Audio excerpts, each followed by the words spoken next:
don't care what side of the aisle you're on or where you stand. It doesn't really matter. But your heart breaks for those people who are simply wanting to come to America for the chance at a better life, to better themselves, as our ancestors did. Now, we got to debate, though, the process. And joining me on 700 WLW is Pallavi Ahluwalia. She's an immigration attorney and joins me on the AcuteHearingCenters.com hotline as she has in the past. Good morning. How are you? A wonderful morning to you. I'm very well. Thank you. Yeah. So getting Mexico to take action, I guess, is a good first step for the United States. But I guess to put this thing in perspective, and I saw it yesterday, and as they say, a picture speaks 1,000 words. I'm sure, Pallavi, you saw the image of the father and the 2-year-old daughter who are face down in the Rio Grande River dead as they tried to cross in the United States of America. And that is being politicized on both sides in this battle over immigration. When you look at, I guess, the optics of it, you look at that death of which people die all the time trying to cross into this country, it speaks to me and says, we're a land that's so enriched that people are willing to come thousands of miles with absolutely nothing, the hopes that they can get into the United States legally or illegally. To me, I look at that and go, that other than strengthening our borders, there's really no fix for that because of the huge economic disparity. How do you solve that? There is no settling this. It's just what we just saw, this image. It just is a grim reminder of the dangerous journey that migrants take to get to the U.S. And obviously for them to do that, risk their life, leave everything behind, and of course risk the danger of losing themselves, their children. I think it just speaks to the conditions they're coming from. Right, that you're willing to do that, to risk everything, even your life and the life of your daughter, saying, well, I'd rather die in the Rio Grande River and take a chance and come into America legally than I would staying in Guatemala or the Honduras or wherever, or El Salvador or wherever it might be. And there's no economic Band-Aid for what's happening in those countries right now.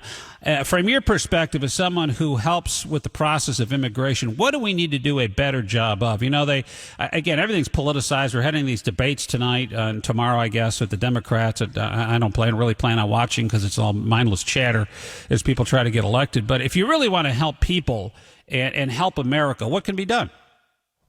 I think a strong case for immigration reform needs to be made now, not patchwork of reforms, not just a wall, not just trying to fix the CBP at the border and make more facilities, but I think everything needs to be fixed.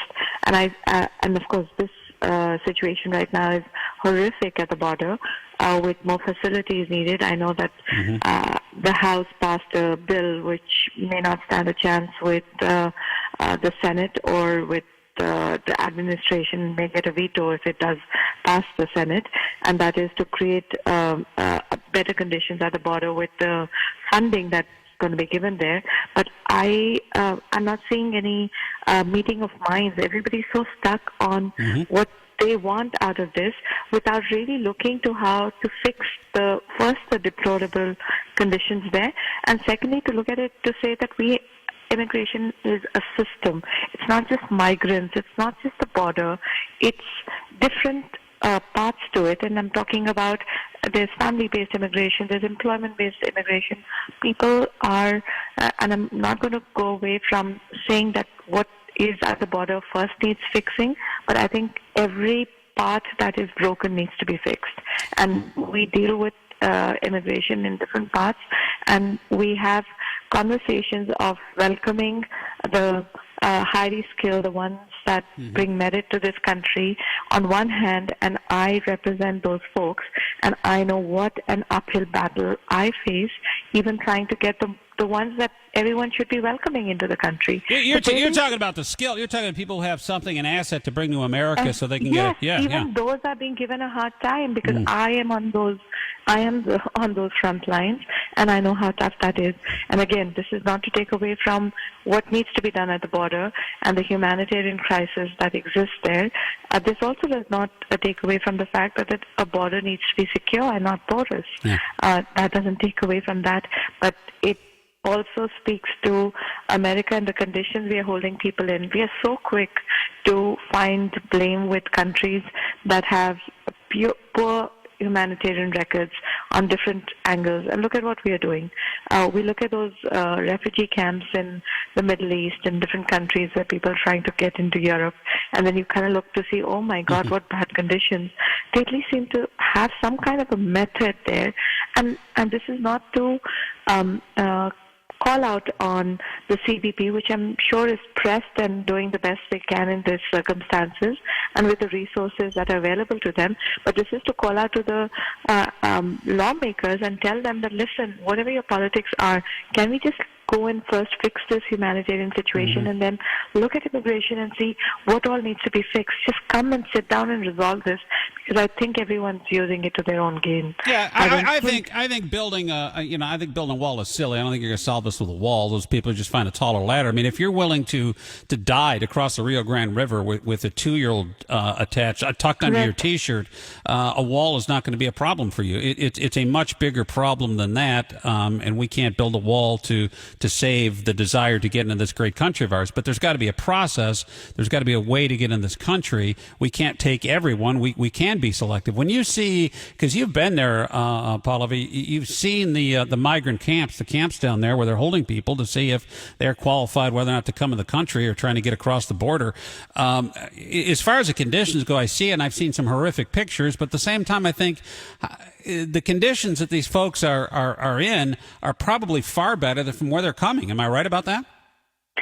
Correct. I mean, that's what we understand. For someone to make that journey, and that journey is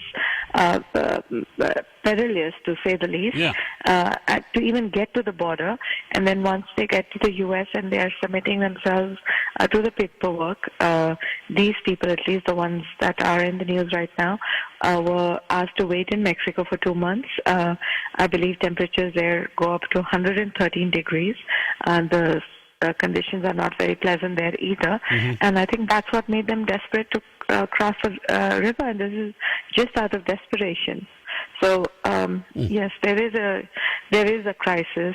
I think there should be a case for a humanitarian visa. We're not talking about just a political asylum, but in some conditions when the humanitarian part comes in and people are just really in a bad shape, that there should be some case made there. Now, I know that there'll be hordes and hordes of people that come for that alone, because the conditions of the entire world are not extremely pleasant, and U.S. does seem to be a beacon of hope to a lot of people. At least it's away from the dictates of how politicians dictate how you live, or religious leaders dictate how you live, or drug dealers dictate how you live.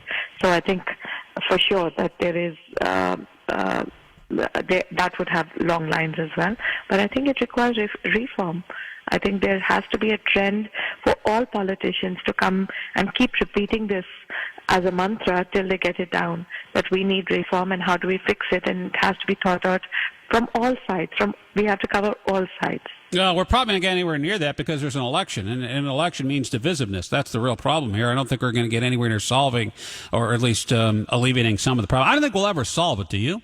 Just because of the dynamic and how it's set up, that we are so enriched that so many people see us as and rightly so, the platinum standard. And not only that, it's also proximity, right? It used to be my ancestors, yours came from across on a boat or a plane. We're connected by land to South America. So that's almost impossible to stop. Yes, and again, another thought to putting funds into and messages into the countries of the host countries, right? So from the countries where they're coming from, El Salvador, Honduras, Guatemala, and funding them better. Maybe the NGOs that have been funded are not doing such a great job, but there is something that needs to be done to alleviate those conditions. Now, we as a richer country perhaps are always looked at to be able to support that, but I think there should be conversations as well as strong public service messages that show people the conditions that people are living in currently, or even walking across to discourage the flow of people from those countries and have them stay there. I mean, we can't stop it at some point, but I think just to put some money in or messages in that would probably keep people in their home countries as opposed to coming here and making that travel. And it's heartbreaking for them to have to make that move and have stayed in Mexico for two months to just lose their lives just trying to get into the border because they were waiting for their asylum process to be called in for interviews. Yeah. So, and everything's overwhelmed is the problem. We don't have enough judges, we don't have courts, we don't have room, and that's why there's such a clog at the southern border, because conditions are deteriorating so rapidly south of the border, and not Mexico, but in Honduras and in Guatemala and El Salvador, that people are just simply flooding across. That's the real crisis right now. We can't even begin to house and feed all these people on our side, let alone the Mexican side. Pallavi Ahluwalia is an immigration attorney and often comes on the show to talk about it. Thanks again for the time, and have a great day. Thank you so much, Scott. Appreciate it.